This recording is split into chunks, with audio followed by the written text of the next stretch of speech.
nítorí ìjà tó ń lọ láàrin Portable olórin àti Lizzy Anjorin. Lizzy Anjorin gbéná wojú Àṣàbí Simple ìyàwó Portable làwọn èèyàn bá kọ háà nítorí àwọn ọ̀rọ̀ táwọn èèyàn sọ nípa Jayé Kútì ló bá fàbínú yọ. Ẹgbẹ́ òròyìn náà lẹ́kùnrẹ́rẹ́. Lówe-lówe là ń lùlù àgídìgbò, ọlọ́gbọ́n ló ń jo, ọ̀mọ̀ràn ní mọ̀. Bó tilẹ̀ jẹ́ pé Jayé Kútì òṣèrébìnrin ilẹ̀ wa ò dárúkọ ẹnikẹ́ni nínú fọ́nrán tó ti ń kìlọ̀ ìwà tó sì ń sọ̀rọ̀ náà ní àṣàmọ̀ àti lówe-lówe làwọn sọ pé Lizzy Anjorin ló ń bá wí látàrí bí Lizzy ṣe máa ń ṣépè fáwọn tó bá ń bá jà. Èyí ló mú kí Jayé Kútì jáde wá sọ̀rọ̀ wípé òun ò bá Lizzy Anjorin wí o, Lizzy sì kọ́ lóun bá nínú fídíò tóun ṣe káwọn èèyàn má ṣe ṣi òun gbọ́. Ó wá sọ nínú rẹ̀ wípé àti Lizzy Anjorin àti Ìyábọ̀ Òjó èèyàn òun ni wọ́n, pàápàá jùlọ ẹ̀jẹ̀ òun ni wọ́n. Tí Lizzy Anjorin bá pè òun síbi ayẹyẹ rẹ̀ tó bá ní ṣíṣe é ṣe òun máa lọ, tóun ṣe ti ìlú Tanzania àbọ̀ níbi ìgbéyàwó ọmọ Ìyábọ̀ Òjó yẹn Priscilla Òjó láìpẹ́ yìí.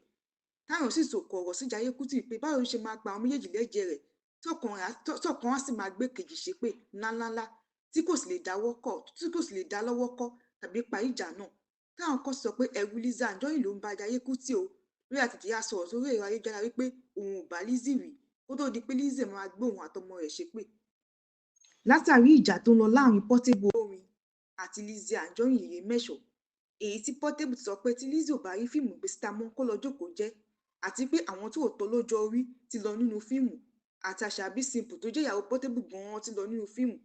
Èyí tó mú kí Lizzy Anjorin sòkò ọ̀rọ̀ sí Àṣàbí Simple ìyàwó Portable tó sì ṣépè àwọn rìbìtìrìbìtì fún arábìnrin náà tó sọ pé ayé ò gbọ́ nípa Ìyábọ̀ Òjó gan mọ́, ṣùgbọ́n òun Lizzy Anjorin làwọn èèyàn sì mọ̀ nípa fíìmù tóun gbé síta tí wọ́n sì mọ nǹkan tó ṣẹlẹ̀ nínú fíìmù náà, àti pé òun ti ga ju àwọn tó ń gbé fíìmù síta lọ.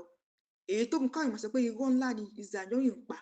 Báwo ló ṣe máa sọ pé ayé ò gbọ́ Ìyábọ̀ Òjó mọ́, ẹni tó jẹ́ pé fíìmù ẹ̀ Làbákẹ́ Olódo pọ̀ owó ńlá ní sínímà ní lórílẹ̀‐èdè Nàìjíríà àti lórílẹ̀‐èdè Bìtìkó àti Canada tí wọ́n sì tẹ́wọ́ gba fíìmù náà. Àti wípé tí Lizzy bá mọ̀ pé òun lórúkọ ju Ìyábọ̀ Òjó lọ kó gbé fíìmù rẹ̀ lọ sí sínímà káwọn èèyàn wá wo iye owó tó máa pa, pé owó tó máa kọ́ máa tó iye owó tí Ìyábọ̀ Òjó pa tàbí ó máa jù lọ.